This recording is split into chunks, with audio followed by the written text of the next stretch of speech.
what I'd like to just concentrate on is thinking about what an environmental footprint really is, especially in the context of a business like mine, where arguably many of our impacts are overseas because we directly and globally import product to resell and to distribute and to resell in the UK.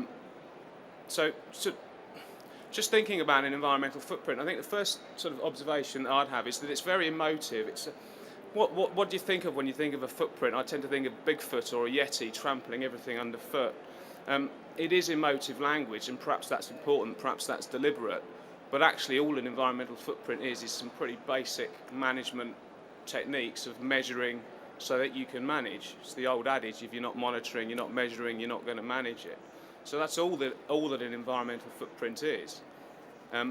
In my case, or in business case, if we're not measuring, how do we know where we can apply the limited management resource, revenue and capital that we've got to best effect? I think the other observation about footprints, environmental footprints, is that they tend to immediately make you think that you've got to get hold of the whole picture. You've got to present your environmental footprint in its totality. I think that's unrealistic. I don't think it's possible. I don't think we even know what our true environmental footprints are. We probably can't identify all the aspects that make up our environmental footprints, and even if we can, we probably can't influence them, especially if you think about the footprint as I've already sort of started to outline in its widest scale, at the level of impacts in China, impacts in India, impacts all over the world. So in the end, I think what you've got to try and do is to map, measure and manage what's material to your business. And what's material to your business isn't just what you think is material. In reality, I believe it's what your stakeholders tell you is material, and I think that's probably the most important factor that you'll come across that says this is what you should be looking at.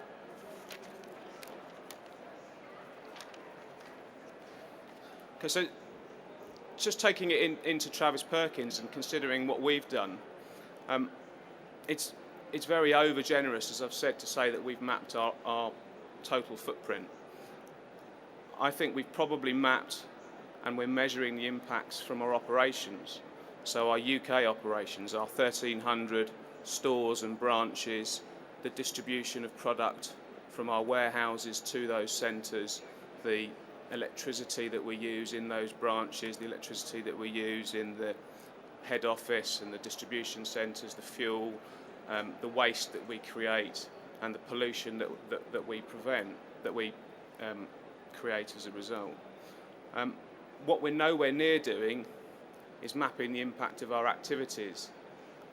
By activities, what I'm clearly talking about is where we buy, how we buy, what decisions that we make when we buy. Is price and quality really the two most important issues that we should be going for when we buy, or should we be looking at how far away it is and therefore what the carbon miles are associated with those products, what the quality of that factory is like in terms of how it pollutes the nearby or the local environment. At the moment with carbon, we only measure and target and report on our Scope 1 and our Scope 2 emissions. Scope 3 emissions we don't report, we don't measure, we don't target. Waste, the same. We only target, report and measure our own waste arisings from our own operations, certainly not those of our entire supply chain. Why not? Is that not part of our footprint?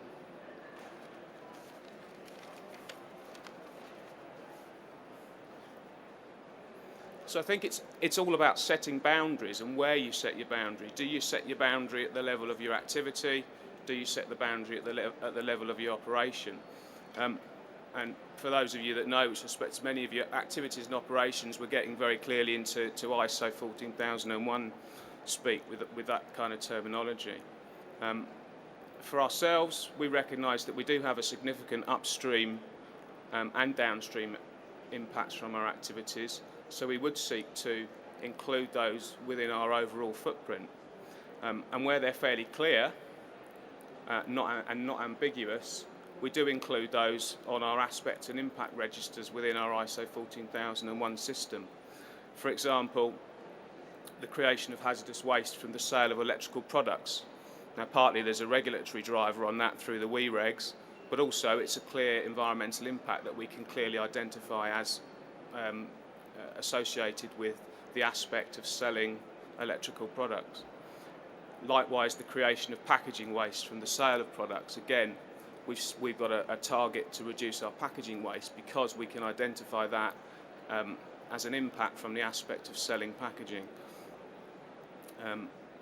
Now, I think these things are really important. There's a lot of ambiguity out there as to who owns the upstream, the downstream supply chain impacts, and I'll come on to that in a moment. But maybe just to take a slight issue with the earlier presentation, I think still ISO 14001 tends to narrow the focus too much just to your operations and exclude the impacts from your activities. I still know of several import distribution companies that think that environmental management is just about painting their drains 2 different colours, and that's the limit of their system. Clearly, their impact is much wider than that, and they should be arguably managing that.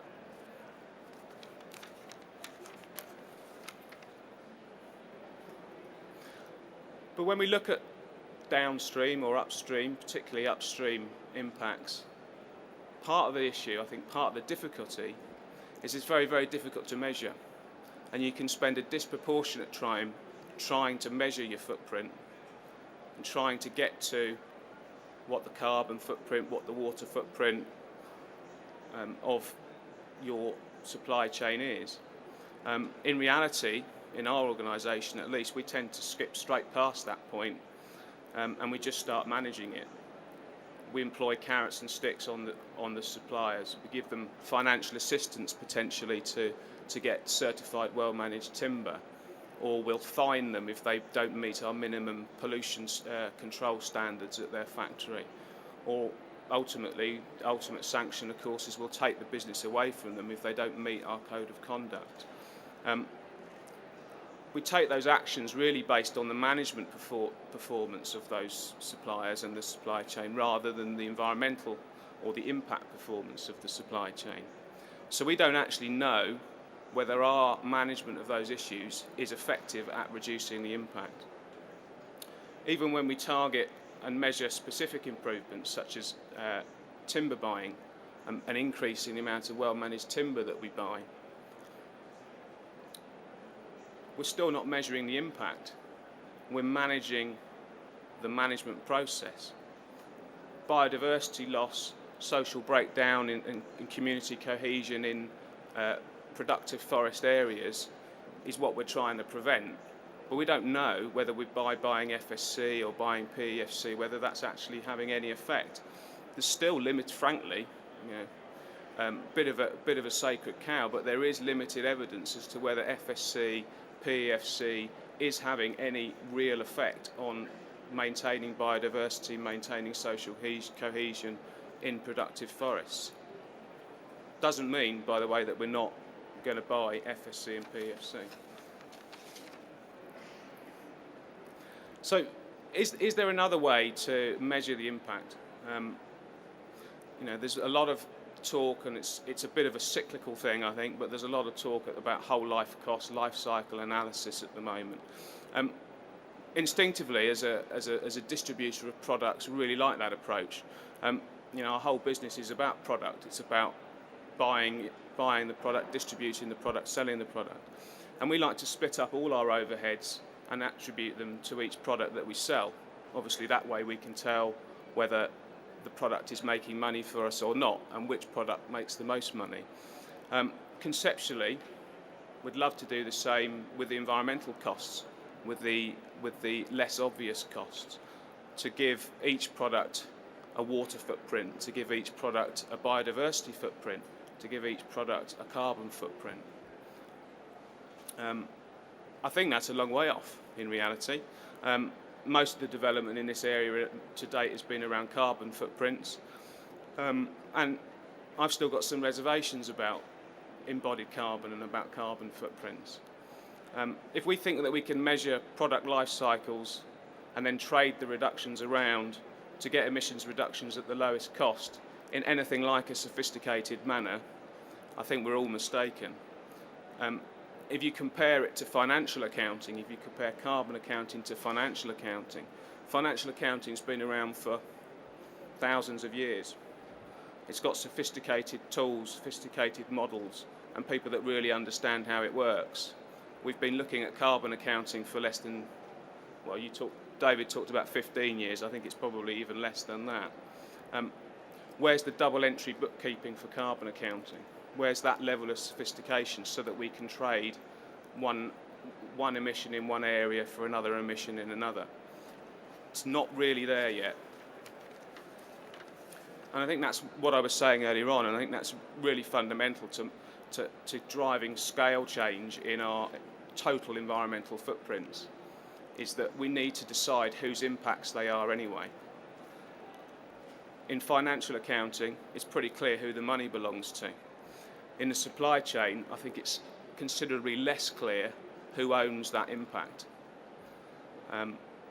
Carbon, who owns that carbon emission? Who owns that biodiversity impact? Whose footprint is it anyway? While we're acting on a moral imperative, largely without financial gain or the threat of regulation, really that's not that important. We should be doing it anyway. We are doing it anyway as Travis Perkins, and many companies are looking at it. But we're doing it because we have strong brands to protect. We're doing it as a form of risk management, and we're doing it to meet customer expectation. We're not measuring how effective it is, and we're not sure whether we're reducing the impact. We're unlikely to invest heavily in supply chain improvements without the assurance that we can claim the environmental benefit as our own. And I'll give you a couple of examples. How do we view companies that let their own carbon emissions rise, choosing instead to invest in reducing emissions in developing countries where it's cheaper?